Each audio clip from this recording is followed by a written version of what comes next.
morning, everyone, and welcome to the Unitarian Universalist Congregation of Erie. My name is Reverend Kristina Church, and I am so pleased and privileged and proud to lead this wonderful congregation as its minister. We always start our services with a time of bell ringing, and during these times where we're all at home, it's you who gets to ring the bells. So this is an opportunity to unmute yourselves and let the bells call us to our service.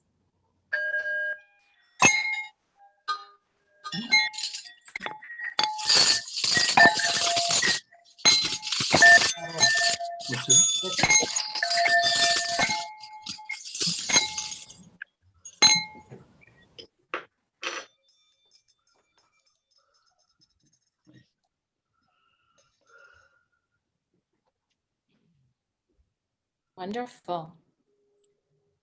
Welcome from far and near. And to continue the welcome, Bryan Head will now sing our welcoming song by Hal Walker. Whoever you are, we welcome you.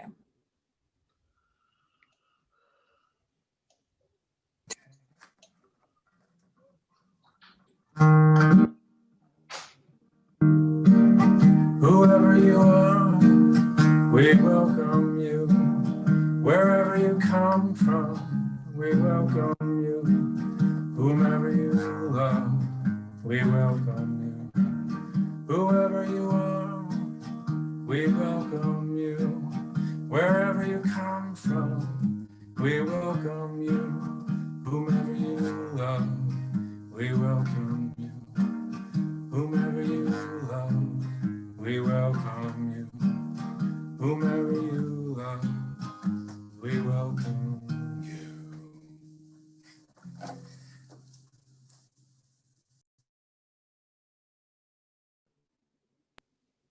Thank you, Bryan.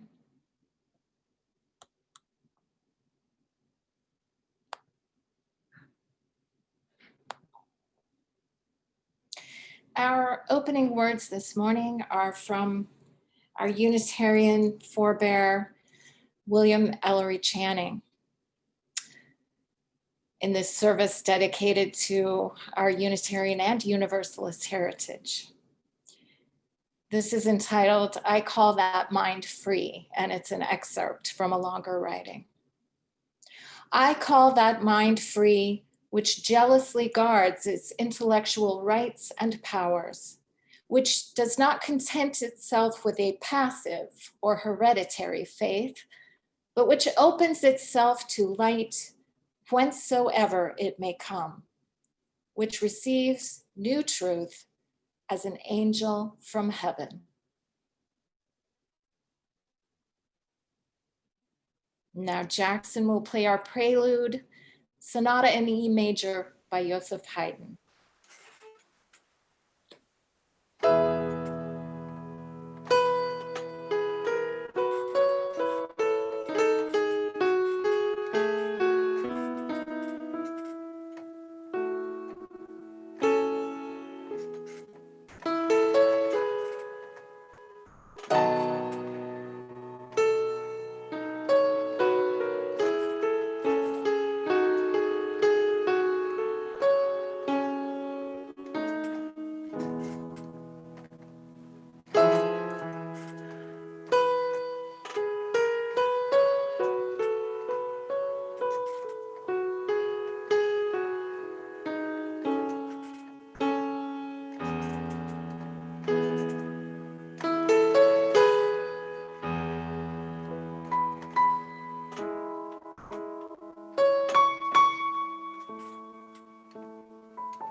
Wonderful. Thank you, Jackson.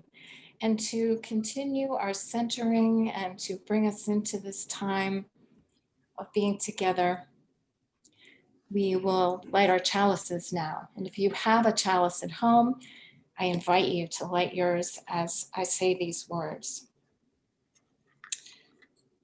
This fire is a reminder of the light within us all, the yearning for freedom, the longing for truth, the flame of intuition, the torch of conscience. We dedicate this service to the remembrance of this holy light.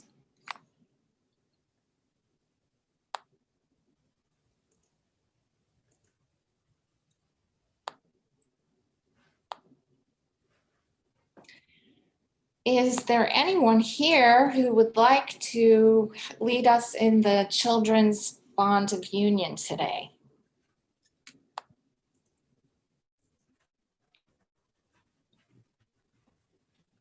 I will do that. Wonderful. Thank you, Michelle. You're welcome. We are Unitarian Universalists, a people of open minds, loving hearts, and welcoming hands. Thank you. And now we will recite together, though muted, the 1898 Bond of Union, which has been a part of this congregation since that time. The words will be on your screen, and I invite you to say them along with me.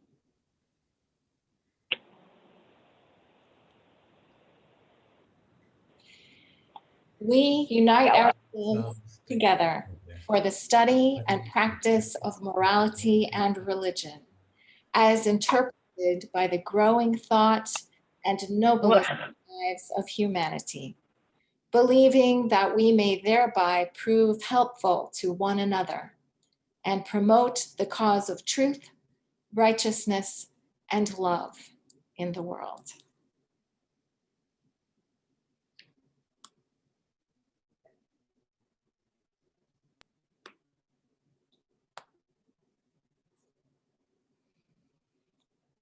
And now it's the time for all ages. And because this service is dedicated to our Universalist heritage, I would like to tell you the story that happened 250 years ago, almost to the day. It happened a couple of weeks ago, 250 years. So I think it was in mid-September that it happened. And it's called John Murray and the Winds of Change.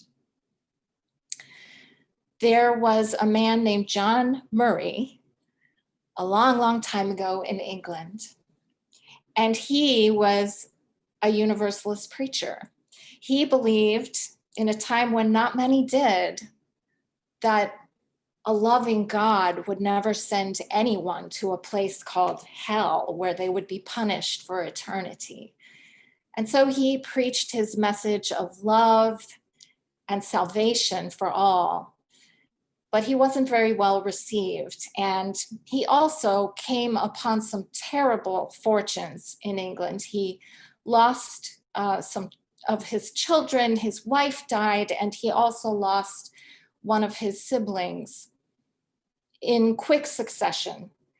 And at the same time, he fell upon hard fortune. And so he was thrown into debtor's prison for a while, which is what they did to people who couldn't pay their bills back then. So during this time of terrible troubles, John Murray decided that he was not going to be a preacher anymore, that he was done with ministry, and that he was going to start a new life. And where did people go back then to start new lives? But across the sea into the colonies, which were still colonies at that time in the Americas. So John Murray got on a boat. It was called the Hand in Hand, and made a difficult voyage across the sea. He was planning on going to New York, but the ship ran into bad weather. It was more of his bad luck, I guess. And he ended up being in a big storm that put the boat onto a sandbar in New Jersey. Now, I need to tell you what was going on near that sandbar in New Jersey. So there was a man named Thomas Potter, who was a farmer. He lived in New Jersey near the ocean, and he was also a Universalist. He wanted to find someone who could preach about a loving God who wouldn't send anyone to hell. But there weren't any people like that around where he lived. And he was very sad about that. And he prayed and he prayed and he hoped for someone to come to his little community to preach about a loving God. And one night he had a dream, and he dreamed that he saw this preacher that he'd been waiting for in a little chapel on his property. And when he woke up from his dream, he said, I've got to build that chapel. And if I build it, he'll come. That sounds pretty familiar, right? If you build it, he will come. So Thomas Potter got to work building this chapel. And he didn't know what was going to happen. His neighbors thought he was kind of silly to do this, but he just kept on working on it. Well, around the time that John Murray ran aground on this little sandbar, Thomas Potter was walking through town and he ran into this gentleman. It happened to be John Murray. And he said, hello, they had a little exchange, and John Murray said, well, I've been sent to look for supplies. Our ship has run aground, and we're trying to find things to help the ship get repaired, and we need things to eat. And do you have anything like that? And Thomas Potter said, well, why don't you come and have dinner with me tonight? And I'll get you the things you need, and you can go back to the ship. So they had dinner, and John Murray happened to confess to Thomas Potter that he used to be a minister, but was no more. And Thomas Potter said, really? What kind of a minister were you? And he said, well, I used to preach about a loving God. I believed in a loving God, but I'm not sure I believe in that anymore after all the troubles that have happened to me, and I've decided never to preach again. And Thomas Potter said, oh, no, you absolutely must. In fact, you're the man I've been waiting for. And look, come walk with me. Your chapel is over here on my property, and you absolutely must preach on Sunday. And John Murray said, oh, no, you don't understand. I want nothing more to do with the ministry. And Thomas Potter said, well, I tell you what, I'll make you a deal. If the wind changes before Sunday and your boat leaves, then I'll never bother you again. But if the wind doesn't change and you're still here on Sunday, you must preach in my chapel. John Murray thought about it. He thought, well, what are the chances that the wind's not going to change by Sunday? All right, I'll do it. Well, you probably can imagine what the rest of the story is. The wind did not change, and Thomas Potter had all of his neighbors over to the chapel that Sunday to hear John Murray's message of love and salvation and universal redemption. And John Murray stayed and became the preacher there, and then had a wonderful career as the father of Universalism in the United States. And that happened 250 years ago this year. So we celebrate John Murray's heritage, and we'll be hearing more about Universalism throughout the rest of the service. And right now is the time when we make a practice of generosity by giving what we can to our congregation, and by sharing that both within and outside of our congregation's walls. So I invite you to write a check, or you can also go to, I believe there's a PayPal link, is that correct?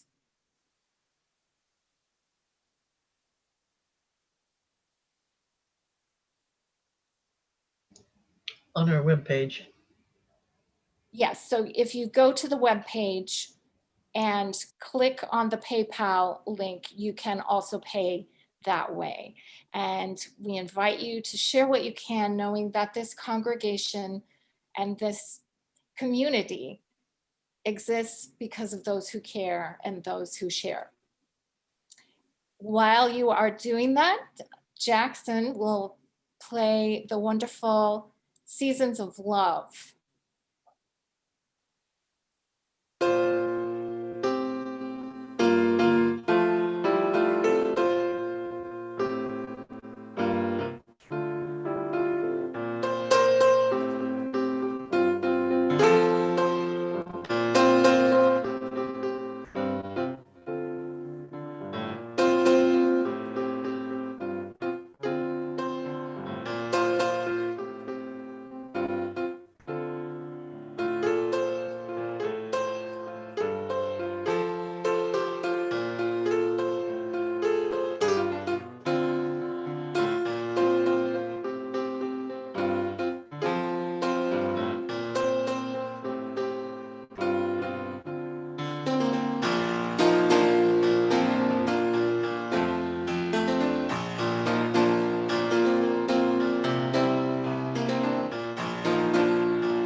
Thank you, Jackson.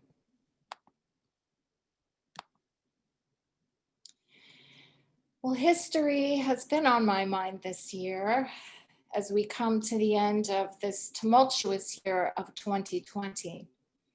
As we noted earlier, it's the 250th anniversary of John Murray landing in New Jersey.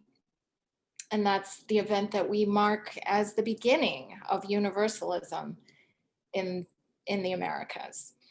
And it's also a little over 200 years since another one of our forebears, William Ellery Channing, whose words we heard this morning also, first embraced the term Unitarian instead of rejecting it when taunted with this moniker.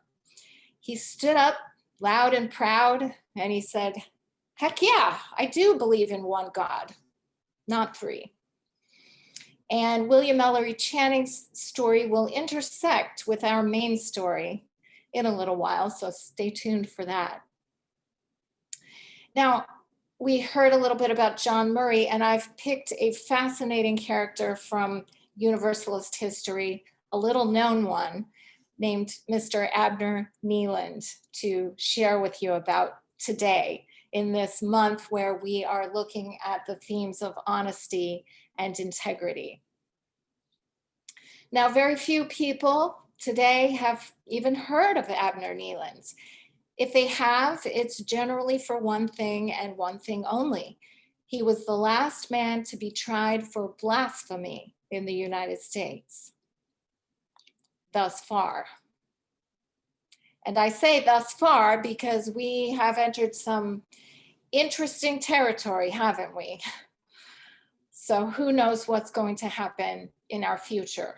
I hope we don't go back to those days. But in the time that Abner Kneeland lived in, he was a notorious figure. He was known throughout the country. He was called names like a hoary-headed follower of Satan, among other things. It's hard for us in our present time to imagine how unbelievably radical Universalism really was. We're talking about an era when threats of eternal punishment, of hellfire and damnation, those were staples in the art of preaching. They were staples in the art of rearing children, the art of public address. Everyone just knew that society would fall apart if people stopped being afraid that they were going to hell. So the Universalists were looked at as some kind of destructive, highly suspect, and possibly evil force. If these dang Universalists got their way and everybody started thinking there was no such thing as hell, well, all hell would break loose here on earth. People would start sinning up, down, and sideways. There'd be no end to the depravity. So into this world of sin and redemption steps young Abner Kneeland. And he's a brilliant but self-educated man. He's a Baptist preacher, recently married, and life goes along pretty well for old Abner until he gets a hold of a book about Universalism, written by Elhanan Winchester, another one of our spiritual forebears. And this book, it sets him on fire. Pretty soon, his Baptist congregation starts to notice that he's preaching some pretty non-Baptist ideas from their pulpit, and they don't like it one bit. So Abner gets into some pretty hot water with his congregation. This will not be the last time that Abner gets into hot water with his congregation. Stay tuned. This time, though, it all turns out okay. Abner quick turns Universalist. He gets ordained by another Universalist minister, Hosea Ballou, who was the most famous Universalist in the country at that time, and who I also think had the most amazing name of any of our spiritual ancestors, Hosea Ballou. It's just so cool. Now, he happened to be riding through at the time, and there happened to be just a nice little Universalist church nearby where Abner could slide over to. So he gets pretty easily out of that Baptist frying pan and into his new Universalist church. And everybody's happy for a while. Abner's star seems to be rising. And then he reads another book. This one is about biblical scholarship, which was just starting to be a big thing in the early 1800s. And he starts to have some doubts. Doubts creep into Abner's mind about the authenticity of Holy Scripture. Doubts about the divinity of Jesus. And so Abner, brilliant guy that he is, do you know what he does? He teaches himself Greek so he can get a hold of the original documents and read them for himself. And then he's even more beset with doubts. But this is one of the things that I really love about Abner Kneeland. Abner was not a poker player. Abner just couldn't, was absolutely incapable of keeping his true beliefs and his values to himself, no matter what the cost. Now, he may not have been the most savvy person that the world has ever known, but Abner had a kind of honesty, a kind of daring integrity that prompted him to live his beliefs out loud, no matter how radical, no matter how ill-prepared the world was to receive them. So we'll hear a little more about Abner's story, but right now let's pause and we're going to sing verses 1 and 2 of a hymn that I think fits Abner's life beautifully. It's called The Star of Truth. Unfortunately, the tune is very difficult to sing, so we're going to make it a little easier on ourselves, and we're going to sing it to the tune of The Water is Wide, which is a pretty well-known folk song. And if you know it or you can pick it up as Jackson plays it, feel free to sing along. We have to do it muted because of the limitations of Zoom, but we will all enjoy knowing that we are singing together somewhere.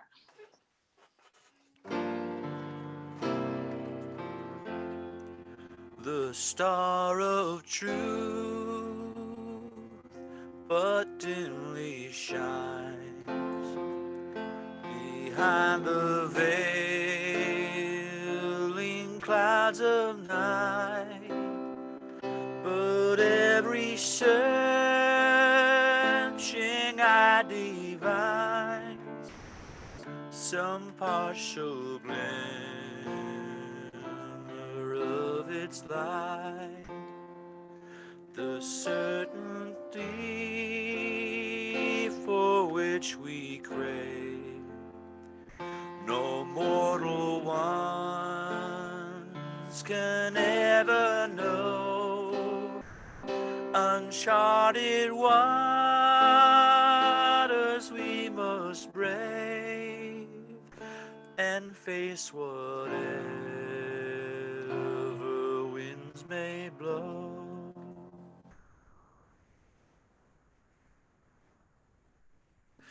Do I keep going? Though for safe harbor we may long. Jackson, I'm Okay. sorry, I should have broken in there. Let's wait and do that a little further in the service, okay? Sorry about that. I'm going to tell you a little more about Abner. So here's what happened. Abner and Hosea Ballou, remember him? He's the one who ordained Abner. They carried on this long and meticulous correspondence about the legitimacy of the Bible. And it actually got published as this set of letters for other people to read. Eventually, in his ultimate wisdom, Hosea and his unshakable faith in scripture convinced Abner that all his doubts were just phantoms. And Abner, in writing, agreed that Hosea had convinced him of the Bible's inerrancy. And everybody was happy again for a while. But eventually, it happened again. It became clear that Abner was, shall we say, way off message. By this time, he was serving a larger congregation in New York City, and they were not too happy with his open-minded and questioning attitudes towards the Bible. This time, he went ahead and resigned. And it wasn't just his theology. He'd also met up with a couple of irredeemable radicals from across the pond, the fiery British reformers, Robert Owen and Fanny Wright. Now, these people were real TNT. Abner Kneeland gave Fanny Wright a place to speak in New York City at a time when no one else would have her. Abner's politics by this time had become quite radical. He believed, for example, that people should stay married only as long as they were happy in their union, and that they should be allowed to leave their marriages if they were no longer viable. He advocated marriage between people of different races if they were in love with one another. He supported sex education as it existed then, and access to what birth control was available for family planning purposes in the 1830s. Now, by this time, the Universalists had had more than enough of Reverend Abner Kneeland. They had tried to tolerate his ways and his forays into free thought, but they were done playing around. Struggling for respect as they were as a denomination, they couldn't allow this heretical member to confirm all the awful things that the public already thought about Universalism. So by 1830, Abner was voluntarily disfellowshipped, and his old friend, Hosea Ballou, was the one who drew up the papers, removing him from fellowship. Now, around this time, Abner moved to Boston and started a newspaper, the Boston Investigator. He also became the head of a new organization, the First Society of Free Inquirers. He was attracting crowds of thousands. In addition to assemblies on Sunday that resembled worship services, the organization also sponsored equally popular social events, such as dances on weeknights. Now, at these gatherings attended by hundreds of people, mostly from the working classes, refreshments were served, but no alcohol, in keeping with Kneeland's teetotaling lifestyle. Children were encouraged to attend along with their parents, and the goal was to encourage healthy social interaction and to enjoy music and dancing and good company. By all accounts, these gatherings were sober, dignified, and wholesome, and the proceeds were directed towards the poor. Now, was it his associations with radical reformers and their encouragement of fraternization amongst the races and the different classes? Or was it these large gatherings of the working poor, organized as circles of freethinkers, preached to about their rights and encouraged to seek equity in labor and social relations? Was that what made Abner's downfall? Or was it really his statements of his own evolving theology in the Boston Investigator, for which he was arrested and tried for blasphemy? Here is a quote from around that time from Abner. "I believe in the existence of a universe of suns and planets, among which there is one sun belonging to our planetary system, and that other suns, being more remote, are called stars, but that they are indeed suns to other planetary systems. I believe that the whole universe is nature, and that the word nature embraces the whole universe, and that God and nature, so far as we can attach any rational idea to either, are perfectly synonymous terms. Hence, I am not an atheist, but a pantheist. That is, instead of believing there is no God, I believe that in the abstract, all is God, and that all power that is in God, and that there is no power except that which proceeds from God. I believe there can be no will or intelligence where there is no sense, and no sense where there are no organs of sense. And hence sense, will, and intelligence is the effect and not the cause of organization. I believe in all that logically results from these premises, whether good or indifferent. Hence, I believe that God is all in all, and that it is in God that we live, move, and have our being, and that the whole duty of man consists in living as long as he can, promoting as much happiness as he can while he lives. Other suns are called stars, but they are indeed suns to other planetary systems." This is another thing I love about Abner Kneeland. He was able to use his imagination, and he used it to decenter himself. He could envision other worlds. He was a white male, born to privilege, if not wealth, but he was able to imagine worlds in which others, less fortunate, would lead lives of dignity and equity. And he had the courage to talk about it when not many did. Abner Kneeland was eventually arrested and tried for blasphemy for this passage in one of his published writings. Universalists believe in a God, which I do not, but believe that their God, with all his moral attributes, aside from nature itself, is nothing more than a chimera of their own imagination. At that time, this was an incendiary statement. There were 5 trials in all. In those trials, he was prosecuted by a Unitarian attorney, and a Unitarian judge decided his sentence. A number of the jurors who voted to convict him were Unitarians as well. This was Massachusetts, after all. Now here's a snippet from the prosecutor's statement at the end of one of the trials, warning that if Kneeland was found innocent, marriages will be dissolved, prostitution will be made easy and safe, moral and religious restraints will be removed, property invaded, and the foundations of society broken up and made common. In writings in his own defense, Abner calls on the principle of free speech, stating that his innocence rests on a ground as broad as space and as solid as a rock of ages.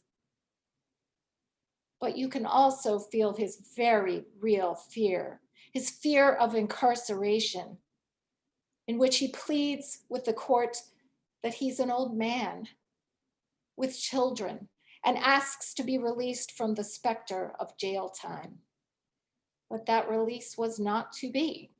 He was convicted, and eventually he served over a month in jail.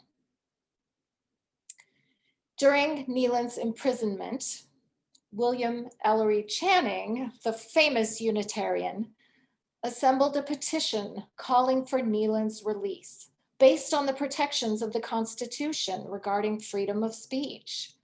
And several other leading Unitarians, including Theodore Parker, Ralph Waldo Emerson, William Lloyd Garrison, and Bronson Alcott, all signed that petition. The Universalists, however, Kneeland's old denomination, did not. His friend and colleague, Hosea Ballou, did visit him in jail, but it was out of a sense of Christian duty. He was not willing to advocate for Abner's release. And let's stop here and sing verses 3 and 4 of the Star of Truth before hearing the final installment.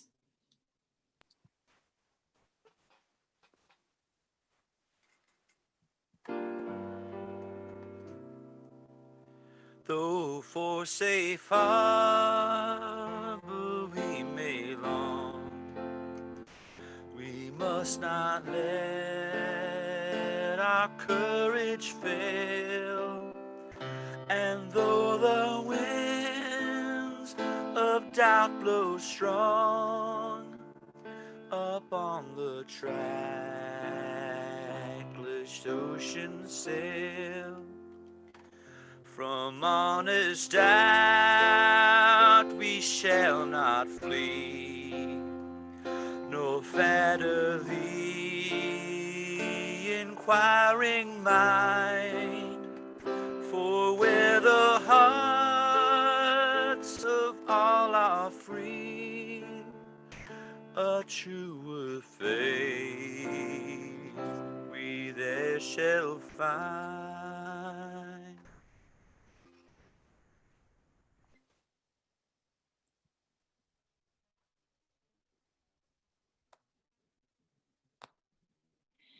Well, Abner was never quite the same after his imprisonment. Who would be after such a humiliating event? He began to dream about getting away from Boston while he was in jail. He began to envision a new utopian community of freethinkers out west, which he would call Salubria, headed, of course, by himself and his friends. He actually started drawing up the plans while he was in jail. Maybe it was a pleasant distraction from his humiliating situation. Abner, indefatigable as always, moved out to Iowa after he was released and began working to make this little spot on the map into a real town. But as ever, he was beset with troubles, and not much ever came of the dream of Salubria. It faded away a few years after its founder died in 1844 at the age of 70. Now, Abner Kneeland's flamboyant life and tragicomical misfortunes make him easy to dismiss as a shameless attention seeker or an intellectual lightweight. But in truth, he was none of those things. When one examines the whole trajectory of his life and his writings, we can see a steady movement toward openness and freedom of thought. Abner was committed to reason and inquiry as vehicles for understanding our world. He used his considerable mental gifts to understand the scientific thought of his time and to question the social and the religious conventions of the time that most people were afraid to examine critically. Abner's mind, far from being weak, as some have said, was strong enough not to allow him to look away from the places where his ideas led him. He had the courage to declare his convictions, no matter how unorthodox they were, and then to act on them. Now, while he may have been naive or overly optimistic, we have to admire him for his willingness to act on those beliefs. Abner Kneeland was a man who worked for greater inclusion, for recognition of the rights of all. He took on some of the most intractable conventions of his day, and he fought the powers that be who sought to continue the status quo. And even though he met with resistance and punishment at every turn, he did not abandon his ideals. Now, after hearing some of his story, I hope you'll agree with me that rather than being a joke or a footnote, Abner Kneeland deserves an honored place in the story of Unitarian Universalism. Our task now is to continue that legacy by continuing to be bold like Abner in imagining a better and more inclusive world. And then, like Abner, having the courage to roll up our sleeves and build that new way together.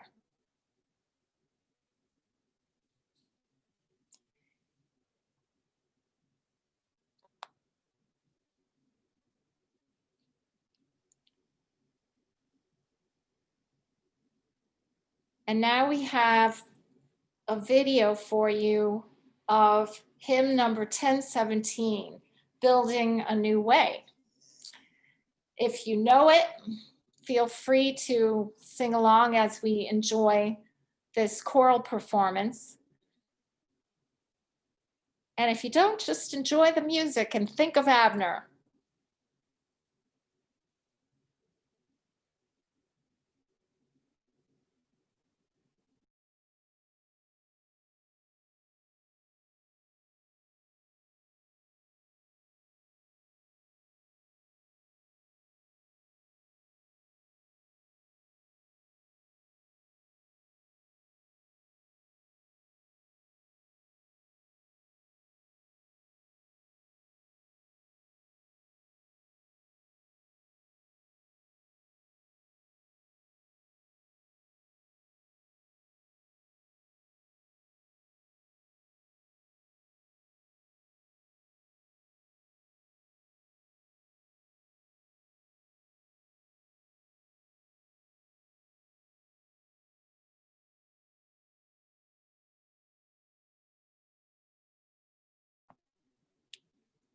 We seem to be having a little trouble getting the video on the screen, so stand by or sit by.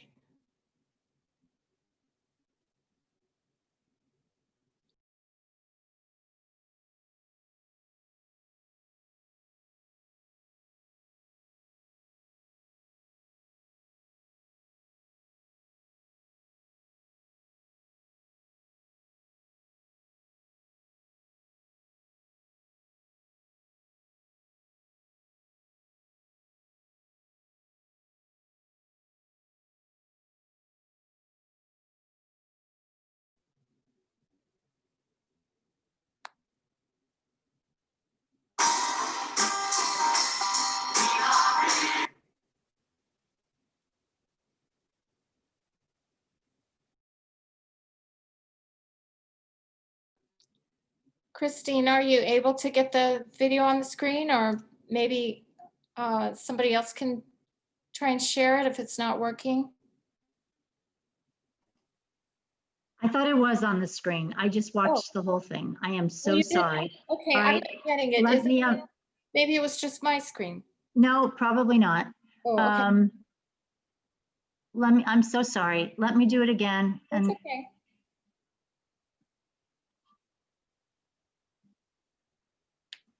what am I hearing?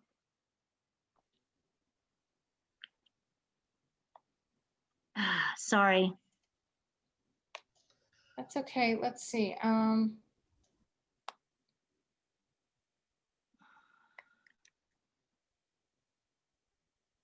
having a little trouble. Okay.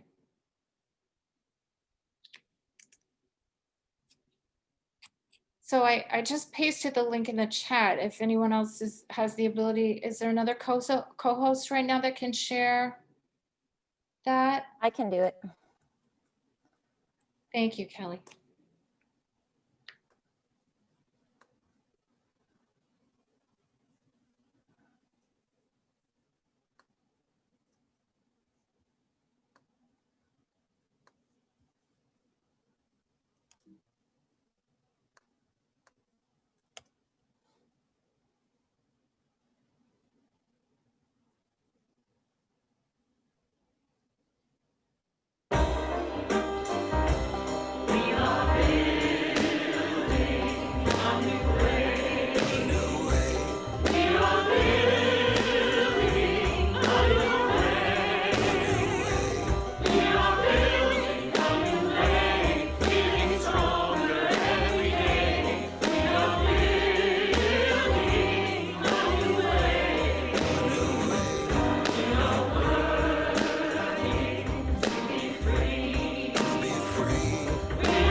Thanks, everyone. Sorry about those little glitches. Thanks for your patience as we get it together this morning. And now is the time when we share our joys and concerns with one another. The way that we do this is to share a joy or concern in the chat. And if you aren't able to do that, we can have some other ways that you can share as well. And as Jackson plays our meditation hymn, Stardust by Hoagie Carmichael, we will say into the chat box, write it into the chat box, all of what is on our heart today, and witness each other without responding directly to one another.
Thank you, Jackson.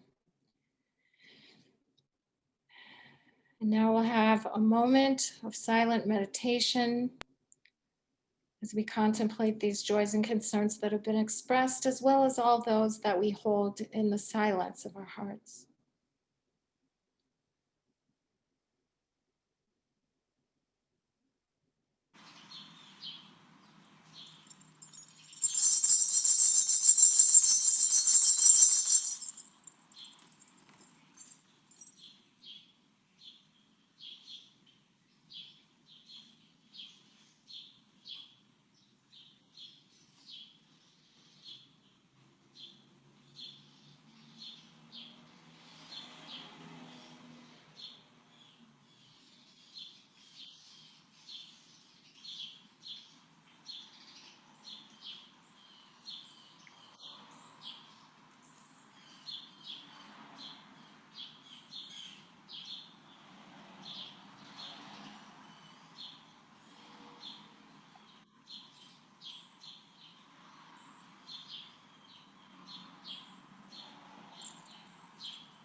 Today, in the expression of joys and concerns, I saw expressions of the frustration and the monotony of this time when we all must be so separated from one another. And please know that we are with you as we all experience this in our separation. We are together in our hearts. And I also saw wonderful expressions of gratitude for this beautiful community and the connections that it gives, even during this time of COVID-19. I also saw gratitude for the right and the privilege of using our voices in the political process and in the ballot box, and the determination not to let those rights slip away. Abner would be proud. And for these joys and concerns, and for all others that we did not express, please know that we are with you as a community, and we hold you in love.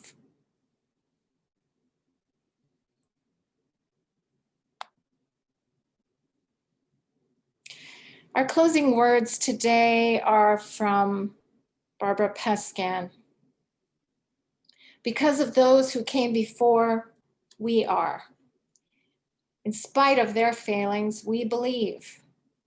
Because of and in spite of the horizons of their vision, we too dream.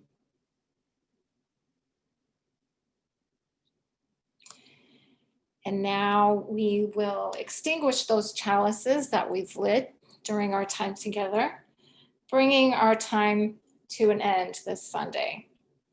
So I invite you to extinguish your chalice along with me as I say these words. The chalice is now extinguished, but its light lives on in the minds and the hearts and the souls of each one of you. Carry that flame with you as you leave today, and share it with those you know and those you love, and most especially with those you have yet to meet. And now we get to hear another wonderful treat from Jackson to close us out today. Thank you for coming. Hey, right before I play, I'm just going to tell you guys, sometimes when I'm feeling kind of isolated and I feel like, no one's seeing what I'm doing, I just remember, this is going to sound so lame, but I love astronomy, and I look up in the sky and those stars are far apart and more lonely than we'll ever be, and they still shine really bright every day. Your light doesn't go unnoticed. And I'm going to just show you how real I am. I'm going to play a song of hardship. This is St. Louis Blues. Here you go.